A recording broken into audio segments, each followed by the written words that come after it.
ஆதி மூலமே போற்றிவோம். ஆனந்த உருவே போற்றிவோம். இமவான் சந்ததியே போற்றிவோம். இடரை களைபவடே போற்றிவோம். ஈசன் மகனே போற்றிவோம். ஈகை உருவே போற்றிவோம். உண்மை வடிவே போற்றிவோம்.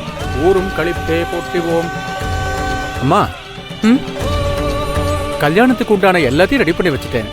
பொண்ணு மாப்பிள்ளைய உட்கார வச்சுட்டா முகூர்த்த நேரம் முடியறதுக்குள்ள இந்த கல்யாணத்தை நல்லபடியா முடிச்சிடலாம்.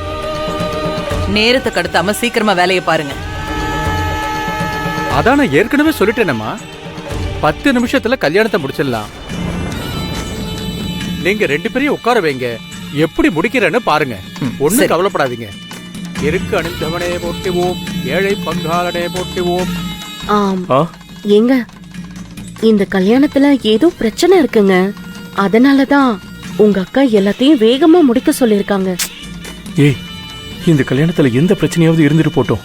நம்ம பொண்ணு கல்யாணம் எந்த பிரச்சனையும் இல்லாம நடந்தா போதும். புரியுதா?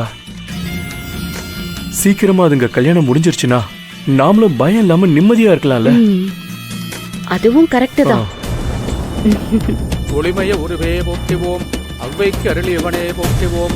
கருணாகரனே போற்றிவோம். கரணத்தில் மகிழ்பவனே போற்றிவோம். கணேசரே போற்றிவோம். ரேஷ்மா, அத்தை, காயத்ரியை கூட்டிட்டு வந்து மணவரையில உட்காருவி. காயத்ரியோட துணை பொண்ணா வாத்த? ஆமா, நீதானே பொண்ணோட தோழி. தோழி மோதிரம் போடுவீங்கல்ல?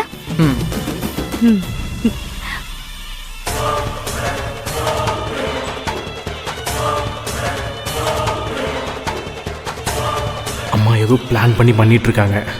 இதை முதல்ல செலின்ட்டு சொல்லியே ஆகணும். ஏதோ தப்பா இருக்கிற மாதிரி தெரியுது. கதிர், எங்க போற?